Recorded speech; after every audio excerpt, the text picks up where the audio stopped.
The massive alien ship moved through space like a silver mountain. Its hull was smooth and shining, covered in strange blue lights that pulsed like a heartbeat. The ship was called Serenity's Grace, and it belonged to the powerful Caltherian Empire. For 300 years, the Caltherians had ruled over 60 star systems. They were proud, tall beings with gray skin and 4 arms. Their empire had never met a species they could not conquer. Ambassador Velthera stood on the bridge of her ship, looking at the small blue planet ahead. Her 4 eyes glowed with satisfaction. This would be another easy victory for the Empire. The planet was called New Busan, and it was home to creatures called humans. According to her files, humans were young and weak. They had only learned to travel between stars 200 years ago. Most species needed at least 1,000 years to build proper spaceships. How many ships do they have protecting this world? Velthera asked her tactical advisor, Zephyros. Zephyros checked his screens. His silver uniform was covered in medals from many successful invasions. Very few, Ambassador. We count only 12 small patrol ships and some basic defense platforms around their space station. Their weapons are simple laser cannons and basic missiles. Nothing that could harm our shields, Velthera smiled. Her sharp teeth gleamed in the blue light of the bridge. Perfect. This will take less than an hour. Send them a message. Tell them we wish to discuss their future. On the human space station that orbited New Busan, Colonial Administrator J. Kim received the alien message. He was a calm man with gray hair and kind eyes. He had been running the colony for 10 years. Jay read the message twice, then walked to the main control room. Sue, we have visitors, Jay said to Defense Coordinator Sue Park. Sue was younger than Jay, with short black hair and quick movements. She was looking at the sensor readings from the alien ship. I can see that, Sue replied. Big ship. Much bigger than anything we have here. But their message sounds polite enough. They want to talk, not fight, Jay nodded. Call Governor Min back, he needs to know about this. Also get Tay and Na up here. If we are meeting aliens, we need our best people ready. Within an hour, the space station's main meeting room filled with the colony's leaders. Governor Min Baek was a tall, serious man who had led many successful colonies. Engineer Tae Cho was small and quiet, but everyone knew he was brilliant with machines. Agricultural specialist Na Li had turned New Busan into a garden world in just 20 years. What do we know about these Caltherians? Governor Min asked. Sue checked her data pad. Not much. Our long-range scouts have heard stories about them. They control many worlds. They are very advanced and very proud. They do not like to take no for an answer, Tay spoke up in his soft voice. Their ship's design is interesting. Old-fashioned but powerful. They rely on thick armor and big energy shields. Their weapons are standard plasma cannons and particle beams. Good technology, but nothing we have not seen before. Na raised an eyebrow. For a farming specialist, you know a lot about weapons, Tay. Tay smiled. I read a lot. Governor Min made his decision. We will meet with them. Jay, prepare the station's best meeting room. Sue, make sure our people stay calm. We do not want to look afraid or hostile. Tay, I want you to scan their ship carefully. Learn everything you can about their technology. Already working on it, Tay said, touching his data pad. I have some very good sensors running right now. The meeting was set for the next day. The Caltherian shuttle was beautiful but strange. It was shaped like a crystal and moved without any visible engines. When it docked with the human station, the airlock systems worked perfectly together. Ambassador Velthera stepped onto the human station with confidence. She was taller than any human, nearly 3 meters high. Her gray skin was decorated with golden markings that showed her high rank. Behind her came Zephyros and 2 guards. The guards wore black armor and carried weapons that hummed with energy. Welcome to New Busan Station, Governor Min said with a bow. I am Governor Min Baek. These are my advisors. Velthera looked around the station with surprise. The walls were made of some kind of smooth white material that seemed to glow from within. The air was clean and fresh. Everything looked new and well-maintained. This was not what she had expected from a primitive human outpost. Thank you for receiving us, Velthera said. Her voice came from a translator device on her chest. I am Ambassador Velthera of the Caltherian Empire. We have traveled far to meet with your people. The humans led their guests to the meeting room. It was a large space with windows that showed the beautiful planet below. The furniture was simple but comfortable. Hei Yun, the colony's chief scientist, served drinks to everyone. She was a young woman with bright eyes who seemed very curious about the aliens. Your station is quite impressive for such a young species, Zephyros commented. He was studying the walls and ceiling with his 4 eyes. How long did it take you to build this? About 5 years, Jay replied. We had some help from the other colonies. Humans like to work together on big projects. Velthara sat down at the head of the table. Her forearms moved gracefully as she arranged her documents. Let me explain why we are here. The Caltharian Empire brings peace and order to the galaxy. We offer protection and advanced technology to younger species. In return, you would become part of our great civilization. Governor Min listened carefully. That sounds generous. What would this partnership involve? Complete integration, Velthara said proudly. Your world would join our empire. You would follow our laws and pay taxes to support the greater good. Your people would learn proper civilization from us. In time, you might even earn the right to govern other primitive worlds. The humans exchanged glances. Wu Jin, the station's communications officer, kept typing quietly on his datapad. He was a young man with careful hands and sharp ears. He recorded every word the alien spoke. This is a big decision, Governor Min said slowly. We would need time to think about it. And we would need to speak with our government on Earth. Velthara's smile faded slightly. How much time? The Empire's generosity has limits. Other species have learned it is better to join us willingly than to wait for other forms of persuasion. Zephyros leaned forward. Perhaps a demonstration would help. Our ship has very powerful weapons. We could show you what protection from the Empire looks like. Da Kim, a young woman serving as diplomatic aide, brought more refreshments. She moved quietly around the table, listening to everything. Her innocent questions about the alien ship seemed like natural curiosity. Your ship is so beautiful. How fast can it travel? How many people live on it? The aliens answered proudly, not noticing how carefully Da listened to every detail. The meeting ended with promises to continue talks the next day. As the aliens returned to their shuttle, the humans gathered in the control room. Well, Governor Min asked. Tay looked up from his sensors. Their ship is powerful but old. Good shields, strong weapons, but nothing revolutionary. I count about 3,000 crew members, Sue frowned. They are not here to negotiate. They are here to demand surrender. Did you hear that threat about other forms of persuasion? Wu Jin finished his typing. I have sent a full report to Fleet Command. They should receive it within 6 hours. Governor Min nodded. Good, tomorrow will be interesting. The second day of meetings began early. Ambassador Velthara arrived at the human station with more confidence than before. She had spent the night studying reports about human technology and military strength. Everything confirmed what she already believed. Humans were weak and had no real weapons to threaten the Empire. I hope you have considered our generous offer, Velthara said as she entered the meeting room. Her golden marking seemed brighter today and her forearms moved with authority. The Caltharian Empire does not like to wait. Governor Minbeck smiled politely. We have discussed your proposal with our people. It is a very big decision. We want to make sure we understand everything correctly. Zephyros placed a small device on the table. It projected a 3-dimensional map of the local star systems. Red dots marked Caltharian worlds, while blue dots showed independent planets. New Busan was one of only a few blue dots in a sea of red. As you can see, Zephyros explained, you are surrounded by our territory. 60 star systems bow to the Empire. Your small colony is alone out here. Without our protection, anything could happen to you. Hyeyun leaned forward with curiosity. Her scientific mind was fascinated by the alien technology. How does your projection device work? The image quality is amazing. Velthara looked pleased. Primitive species always admired superior technology. It uses quantum light manipulation, far beyond what your people can create. Fascinating, Hyeyun said, pulling out a small scanner.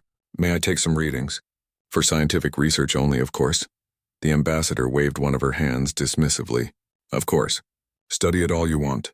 Perhaps seeing real technology will help your people understand what they could gain by joining us. Hyeyun ran her scanner over the device. To the aliens, it looked like a simple recording tool.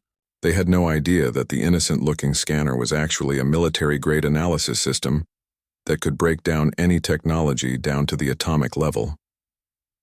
Taecho sat quietly in the corner, operating what appeared to be a basic tablet computer. The aliens paid no attention to the small engineer. They did not know that his tablet was connected to the most advanced sensor array in the sector. Every word, every energy reading, every piece of data was being recorded and transmitted to places far beyond this small meeting room. "Let me be more direct," Velthara said, her voice becoming harder. "We have conquered species much more advanced than yours. The Zoltani had ships twice the size of ours. The Makari had energy shields that could stop entire star fleets. Both now serve the Empire faithfully." She activated another control on her device. The projection changed to show battle scenes. Alien ships exploded in brilliant flashes of light. Planets burned under Caltherian bombardment. Cities crumbled as gray-skinned soldiers marched through the ruins. "This is what happens to those who refuse our friendship," Velthara continued. "But it does not have to be this way. Join us willingly, and your people will live in peace and prosperity." Kim, the young diplomatic aide, gasped as she watched the destruction. Her eyes were wide with what looked like fear. "Those poor people. Did they all really fight against you?" Zephyros smiled with satisfaction. Fear was a useful tool. They chose to resist progress. The Empire gave them many chances to surrender. When they refused, we had no choice but to use force. "But surely some of them escaped?" Da asked innocently. "Did any of their ships get away?" "A few," Zephyros admitted proudly. "But they were scattered across the galaxy. Without their homeworlds, they became refugees and pirates, powerless and forgotten." Da nodded sadly while she poured more drinks for the aliens. They did not notice her small earpiece or the way her fingers tapped coded messages on the drink tray. To them, she was just a frightened girl asking obvious questions. Governor Min cleared his throat. "These images are very educational, but we still need more time. Our government structure is complex. Many people must agree before we can make such an important decision." Velthara's patience was running thin. Her four eyes narrowed with annoyance. "How long?" "We cannot wait forever. The Empire has schedules to keep. Perhaps a week?" Governor Min suggested. "We need to contact our other colonies and get approval from Earth. Communications take time over such long distances." "A week?" Velthara stood up suddenly, her height making her tower over the seated humans. "This is ridiculous. Lesser species should be grateful for our attention." Zephyros placed a calming hand on his ambassador's arm. "Perhaps a demonstration would help speed their decision. We could show them the power that protects all Caltherian worlds." Governor Min looked concerned. "A demonstration?" "Nothing harmful," Zephyros assured him with a cold smile. "We could target some of the asteroids in your outer system. Let you see what our weapons can do to solid rock." The humans exchanged worried glances. Supark spoke up nervously. "Would that be safe?" "We have mining operations in the asteroid belt." "We will be very careful," Velthara said with false kindness. "Consider it a gift. Free asteroid mining, courtesy of the Caltherian Empire." 2 hours later, the human leaders gathered on the station's observation deck. Through the massive windows, they could see the Caltherian ship moving toward the asteroid belt. The alien vessel looked graceful and deadly as it positioned itself near a large space rock. Wu Jin worked at his communication console, speaking in quiet tones to someone far away. "Yes, sir.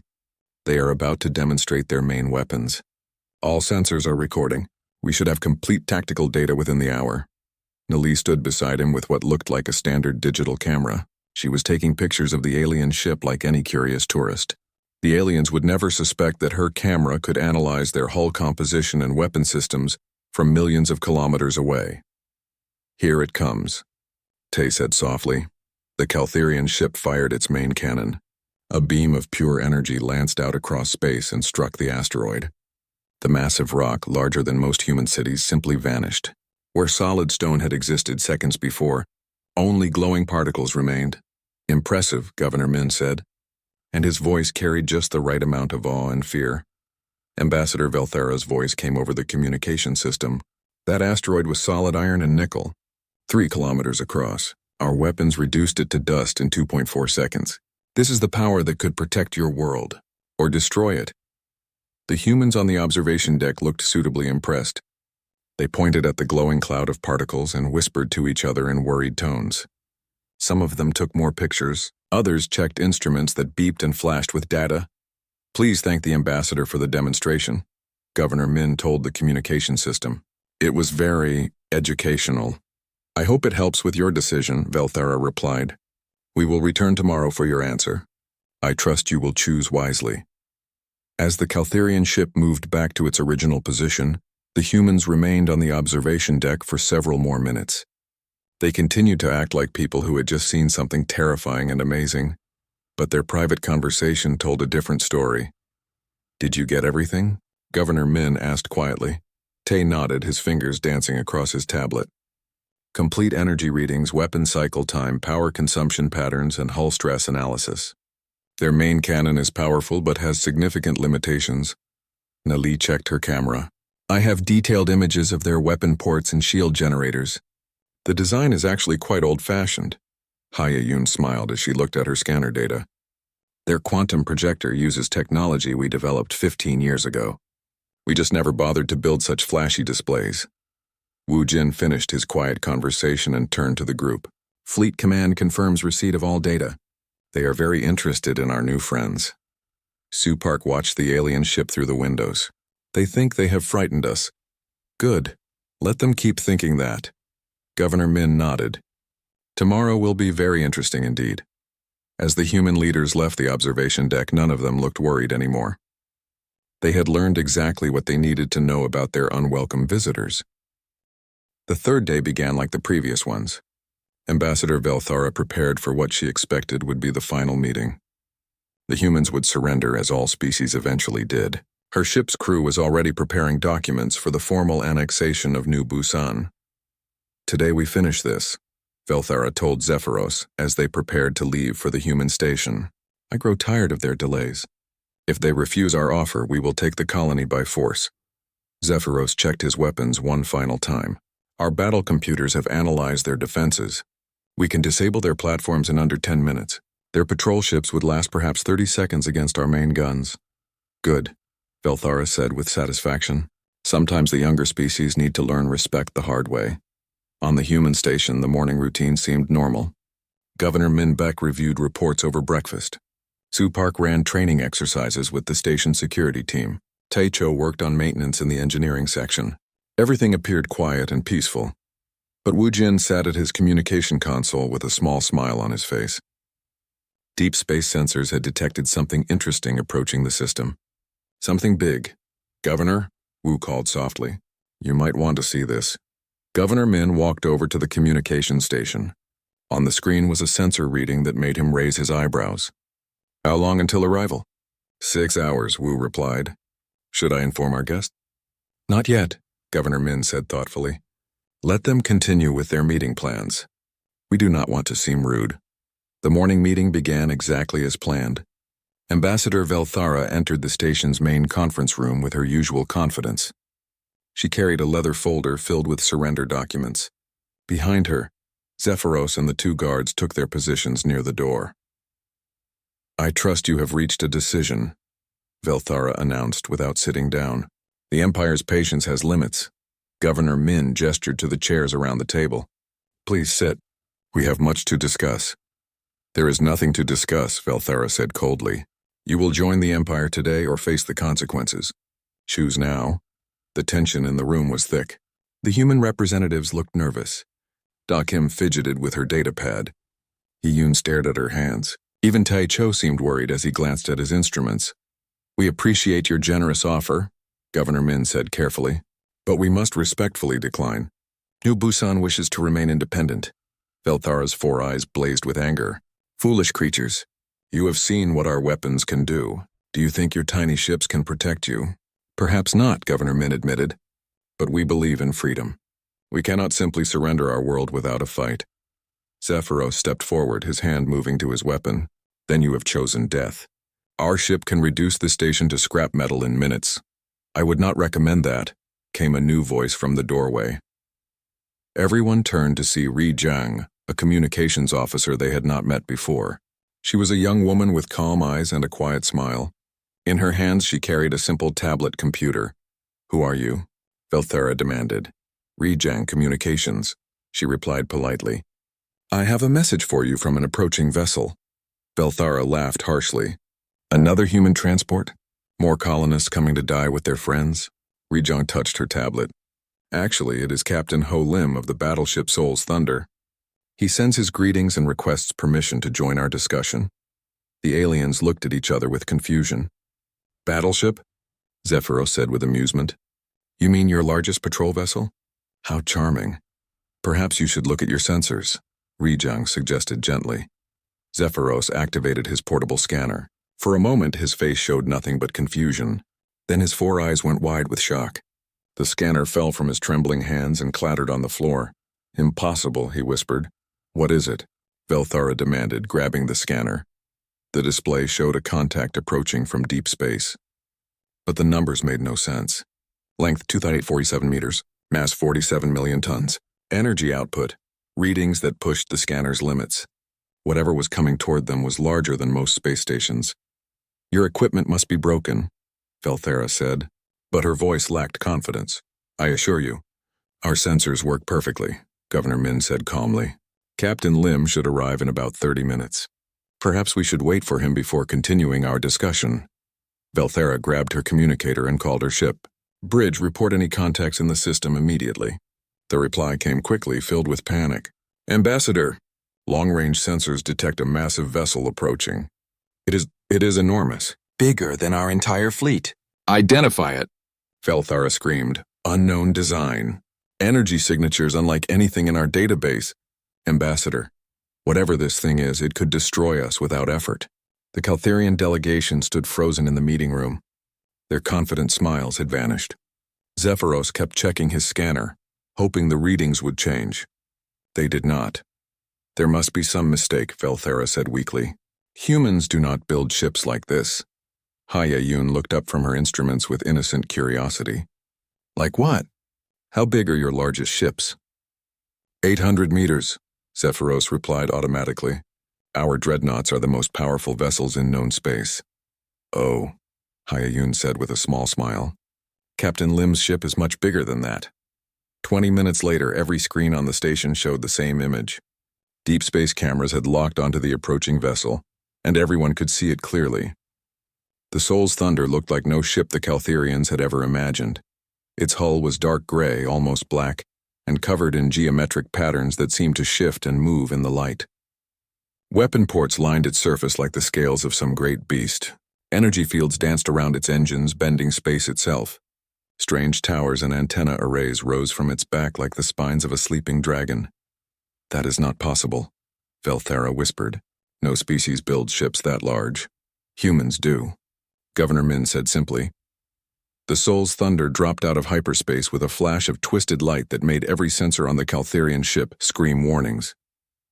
It moved through space with graceful power, its massive size somehow making it look even more dangerous. Captain Ho Lim's voice came through the station's communication system. His tone was calm and professional, as if commanding a 3-kilometer battleship was perfectly normal. New Busan Station.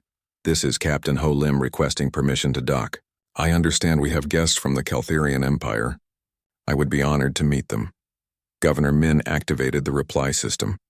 Permission granted, Captain. Docking Bay 7 is prepared for your shuttle. Thank you, Governor. I will arrive in 10 minutes. Velthara stared at the massive human ship through the meeting room windows. Her forearms shook with fear and confusion. Everything she believed about humans was wrong. Everything her empire had taught her was a lie. This changes nothing, she said, but her voice was small and weak. One ship cannot defeat the entire Caltherian Empire. Rijang checked her tablet computer. Actually, Ambassador, Captain Lim is just the local patrol commander. According to our naval database, there are currently 11 other battle groups in this sector. Zephyros felt his legs give out. He collapsed into a chair, staring at the impossible human warship. 11 ships like that? Oh no, Hayayun corrected him cheerfully. 11 battle groups. Each group has between 8 and 12 ships depending on their mission. The Caltherian guards looked at each other with terror. Their energy weapons, which had seemed so powerful an hour ago, now looked like children's toys. Their mighty ship, which had conquered 60 worlds, was a tiny speck next to the human dreadnought. Perhaps, Governor Min suggested gently, we should wait for Captain Lim before we continue our negotiations. Ambassador Velthara could only nod in silence. Her empire's great expansion had just met something far more powerful than anything they had ever imagined. And the humans were treating it like a routine diplomatic meeting. Through the station windows, the Soul's Thunder waited patiently in space, its weapon ports dark but ready. It said nothing and threatened no one. It simply existed, vast and terrible and completely beyond Caltherian understanding. The real negotiations were about to begin. Captain Ho Lim walked into the meeting room like he was attending a friendly dinner party.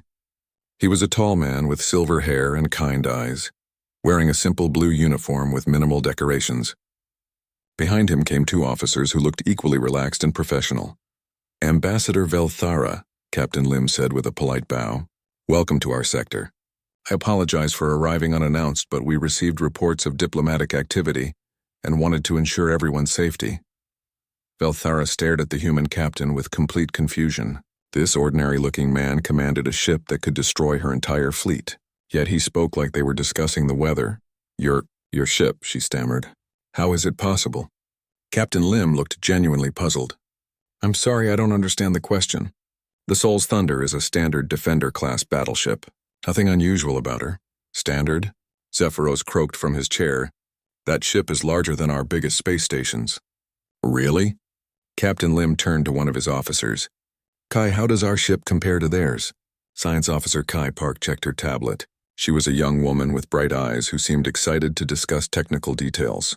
The Caltherian vessel is approximately 800 meters long with a mass of 2.3 million tons.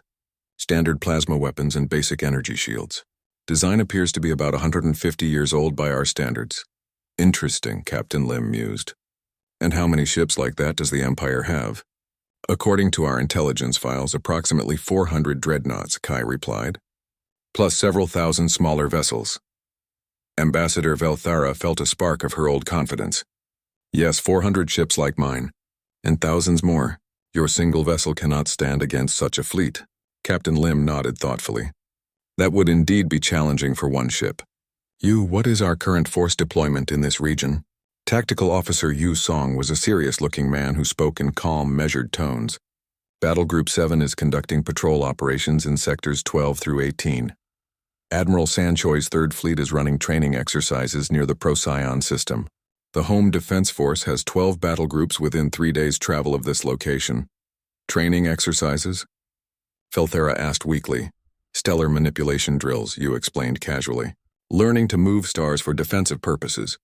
Also practicing formation jumps through folded spacetime. Standard procedures for new crews," Kai Park added helpfully. "The Admiral sends his greetings, by the way. He was fascinated to learn about the Caltherian Empire. We have so little information about your people."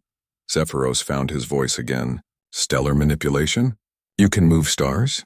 "Only small ones," Captain Lim said modestly. "And only for short distances. It requires enormous amounts of energy and very precise calculations. Most fleet actions use conventional weapons." The Caltherian delegation sat in stunned silence. Moving stars was the stuff of ancient legends, not military tactics. These humans discussed it like a minor technical achievement. Governor Minbai cleared his throat. "Perhaps we should explain our situation more clearly. Ambassador Velthara, I believe there have been some misunderstandings about our colony." "Misunderstandings?" Velthara whispered. "Yes," Governor Min said gently. "You see, New Busan is not a struggling frontier settlement. We are an advanced research facility studying exotic matter physics and dimensional engineering." Tai Cho spoke up for the first time since the aliens arrived. His quiet voice carried new authority. "I should introduce myself properly. I am Dr. Tai Cho, Director of Military Technology Development. My team here specializes in defensive systems for colony worlds." Nali smiled at the shocked aliens. "And I am Dr. Nali, Chief Terraforming Engineer. My agricultural work involves reshaping entire planetary ecosystems using controlled nanotechnology." Hayayun giggled softly. "I am Dr. Hayayun, Senior Physicist. My specialty is quantum entanglement communication and faster-than-light sensor arrays. Sorry about scanning your equipment earlier. It was for research purposes." The truth hit Ambassador Velthara like a physical blow. These were not primitive colonists. They were some of humanity's top scientists, disguised as simple farmers and engineers. Her empire had been trying to intimidate the wrong people. "But why?" she asked desperately. "Why hide your true nature?" Captain Lim sat down across from her. "First contact protocols, Ambassador. When unknown aliens arrive and immediately demand surrender, we prefer to evaluate their intentions before revealing our capabilities. You demanded that we join your empire," Governor Min explained. "You showed us images of conquered worlds and destroyed ships. You threatened us with destruction if we refused. That does not suggest peaceful intentions. Yusong opened a folder and spread out several documents. We have detailed files on the Caltherian Empire now. Your expansion methods typically involve threatening weaker species into submission. Those who refuse are conquered by force. But we offer protection, Velthara protested. Technology. Civilization. At the cost of freedom, Captain Lim said sadly. We have spoken with refugees from your empire, the Zoltani survivors hiding in the Outer Rim, the scattered Makari clans who escaped your fleets. They tell interesting stories about Caltherian protection. Zephyros looked up sharply. You have contacted our enemies? We prefer to call them people seeking freedom, Kai Park corrected. Several refugee groups have requested sanctuary in human space. We have been happy to provide it. The implications crashed over the Caltherian delegation like a tsunami. Humanity knew about their empire's crimes. They had been collecting evidence and helping survivors. This meeting was not random at all. You planned this, Velthara realized. All of it. Actually, no, Governor Min said honestly. We expected first contact to happen eventually, but we thought it would be more friendly. Your arrival forced us to accelerate our protocols. Captain Lim checked his wrist communicator. Speaking of protocols, I should mention that your empire's border activities have been causing some concern in our government. The conquest of the Altarian Republic last month violated several interstellar laws. How do you know about Altair? Zephyros demanded. We have embassies with most of the major powers in this galaxy, Yusong replied. The Galactic Council, the Free Worlds Alliance, the Crystalline Confederacy. They all take a dim view of aggressive expansion. Ambassador Velthara felt the walls of her understanding collapse completely. Humanity was not a primitive species struggling to survive. They were a major galactic power with allies, advanced technology, and military forces that made her empire look like children playing with toy ships. What do you want from us? She asked in a small voice. Captain Lim smiled kindly. Peace, Ambassador. We want to learn about your people and your culture. We want to trade knowledge and technologies. We want to help you build a better relationship with your neighbors. And if we refuse? The meeting room fell silent. Captain Lim's expression grew serious, though not threatening. That would be unfortunate, he said quietly. Humanity believes in freedom and self-determination. We do not force our values on others. But we also protect the innocent from those who would harm them. Key Park added in a helpful tone. The refugees we mentioned earlier would like their worlds back someday. Many of them have asked humanity to help with that goal. Yusong spread out a star map showing the local region. Red dots marked Caltherian territory, but they were now surrounded by blue dots marked with human fleet symbols. As you can see, your empire is completely surrounded by our defensive perimeter. This happened gradually over the past 5 years as we established relationships with your neighbors. 5 years? Velthara stared at the map in horror. You have been watching us for 5 years?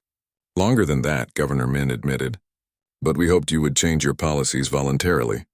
Some of our allies have been very patient, waiting for peaceful solutions. Captain Lim stood up and walked to the window. The massive bulk of the Soul's Thunder dominated the view, its dark hull gleaming with barely contained power.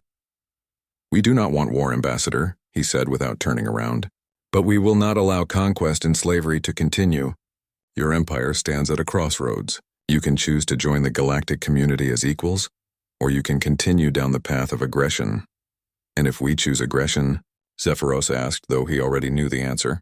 Captain Lim turned back to face them. His kind eyes were now cold as space. Then you will discover what happens when a civilization that can move stars decides to defend itself. The silence stretched for long minutes. Ambassador Velthara stared at the star map, seeing her mighty empire revealed as a small, surrounded territory facing forces beyond her comprehension. We will need to discuss this with our high command, she said finally. Of course, Captain Lim agreed. Take all the time you need. But understand that time is limited. Our allies grow impatient and there are factions in our government who prefer more direct solutions. As the meeting ended, Velthara realized that everything had changed. Her empire's great expansion was over. The question now was whether they would adapt to the new reality or be crushed by it.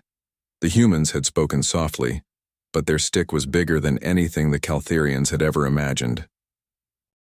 The final day of negotiations began in a very different atmosphere.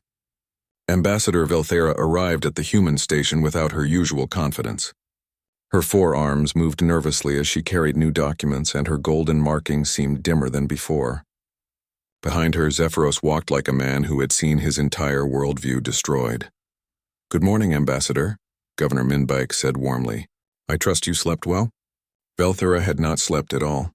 She had spent the entire night in emergency communications with the Caltharian High Command.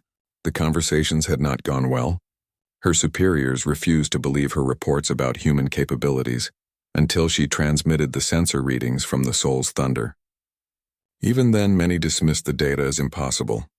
"We have discussed your revelations with our government," Velthara said carefully. "They are finding your claims difficult to accept." Captain Ho Lim nodded understandingly. "That is natural. Would additional proof be helpful?" Before Velthara could answer, Communication Officer Ri Jiang looked up from her station. "Captain, we are receiving a priority message from Admiral San Choi." "Put it through," Captain Lim said. The main screen in the meeting room activated, showing the bridge of a ship that made the Soul's Thunder look small. Admiral San Choi was an elderly man with silver hair and the calm demeanor of someone who had commanded fleets for decades. "Captain Lim," the Admiral said pleasantly, "I understand you are hosting diplomatic guests. Please convey my greetings to Ambassador Velthara." "Thank you, Admiral," Captain Lim replied. The ambassador was expressing some doubts about our naval capabilities. Admiral San Choi smiled. "Understandable. Perhaps a small demonstration would help. Bo, show them the exercise results." A younger officer appeared on screen beside the Admiral. "Yes, sir." "Admiral, this is Commander Bo Shin, Diplomatic Attaché for 3rd Fleet. Ambassador Velthara. Our training exercises concluded this morning with excellent results." The screen changed to show space filled with massive human warships. Dozens of vessels, each larger than anything in the Caltharian fleet, moved in perfect formation. As the aliens watched in growing horror, the human ships began to manipulate the very fabric of space around them. "Standard formation jump," Commander Bo explained casually. 16 ships folding space-time to travel 500 light-years in 30 seconds. We achieved a 98% accuracy rate, which is quite good for new crews. The image shifted to show something even more impossible. A small star was being moved from its original position, guided by fields of energy projected from human ships. "Stellar repositioning exercise," Bo continued, "moving a red dwarf star to improve the orbital patterns in the Kepler system. The local planets requested better seasonal cycles for their agriculture." Velthara gripped the edge of the table to keep from falling. Moving stars to help with farming was beyond the imagination of most species. For humans, it was apparently a routine training exercise. "Very impressive work," Admiral San Choi said proudly. "Bo, please prepare a cultural exchange proposal for our Caltharian guests. I think they would benefit from observing our naval academies." Commander Bo smiled directly at the camera. "Of course, Admiral. I have prepared several options for Ambassador Velthara's consideration. We could offer observer status at the Jupiter War College, or perhaps a tour of our shipyards at Alpha Centauri." "Jupiter War College?" Zephyros asked weakly. "Our primary naval training facility," Bo explained. "We currently have about 400,000 students from 200 different species. Very multicultural environment. The Zoltani refugees have been particularly excellent students." The mention of Zoltani refugees made Velthara wince. Her empire had supposedly conquered the Zoltani completely, yet here they were, studying advanced warfare with humanity's blessing. "I think that would be very educational," Captain Lim agreed. "Knowledge sharing benefits everyone." Admiral San Choi nodded. "Excellent. Ambassador, please know that humanity values peaceful cooperation above all else. We hope the Caltharian Empire will choose to join the galactic community as friends rather than conquerors." The transmission ended, leaving the meeting room in silence. Velthara stared at the blank screen, trying to process what she had just witnessed. The human fleet was not just larger than her empire's forces, it was larger than anything that should be possible. "How?" she asked simply. "How did you become so powerful without anyone knowing?" Dr. Hayayun answered gently. "We prefer to stay quiet and work peacefully. Making enemies is expensive and dangerous. Making friends is much more profitable." "But your military," Zephyros protested. "Those ships, those weapons, you could conquer the entire galaxy. Why would we want to? Governor Min asked, genuinely puzzled. Conquest creates more problems than it solves. We prefer trade, science, and cultural exchange. Dr. Tae Cho pulled out his tablet and showed them a new image. It was a peaceful scene. Human ships working alongside alien vessels to build massive space stations. Different species worked together on construction projects that spanned entire star systems. This is the Andromeda Junction, Tae explained, a joint project between humanity and 17 other species. It will be the largest trading hub in the galaxy when completed. Everyone contributes their best technology and expertise. Dr. Na Li added, we are also terraforming 12 worlds for refugee populations, former subjects of various empires who want to start over in freedom. It is much more interesting than conquest. Velthara looked at the images of cooperation and peaceful construction. Her empire had spent 3 centuries conquering and controlling. These humans had spent the same time building and creating. The results spoke for themselves. What happens to my empire now? She asked quietly. Captain Lim sat down across from her. That depends on what your empire chooses to do. We have prepared several options for your consideration. Bo Shin's voice came through the communication system as data files appeared on the meeting room screens. Option 1, complete integration into the galactic community. Your worlds would gain independence and could choose their own governments. Your people would have access to advanced technology and peaceful trade. Option 2, the voice continued. Gradual transition. Your empire could maintain its current structure while slowly adopting more democratic principles. We would provide advisors and support for peaceful reforms. Option 3, maintain your current territory but end all expansion. Your borders would be guaranteed, but any aggression against other species would result in immediate intervention. Velthara studied the options with growing amazement. Even after threatening humanity and demanding their surrender, the humans were offering peaceful solutions. There was no mention of revenge or punishment. And if we refuse all options? She had to ask. Captain Lim's expression grew sad but firm. Then we would implement option 4, complete containment. Your fleets would be disabled, your governments removed, and your people placed under galactic protection until they can choose their own leaders. How long would that take? For a civilization as advanced as yours? Perhaps 20 years to establish stable democracies on all your worlds. Less if your people cooperate willingly. The meeting room fell silent again. Velthara realized that her empire had no real choice. They could surrender gracefully and maintain some dignity, or they could fight and be completely destroyed. The humans had made this decision easy by offering genuinely fair terms. I will transmit these options to the High Command, she said finally. But I believe option 2 might be acceptable. Our people are not evil. They have simply been led poorly. That is often the case, Governor Min said kindly. Most species want the same things: safety, prosperity, and freedom to choose their own path. As the formal negotiations concluded, the Caltharian delegation prepared to return to their ship. But before they left, Aehan, the youngest member of New Busan's council, approached Ambassador Velthara with a small gift. This is a cultural exchange token, I explained. She was barely 20 years old, with bright eyes and an eager smile. It contains information about human art, music, literature, and philosophy. We hope you will find it interesting. Velthara accepted the gift with confusion. Why give this to me?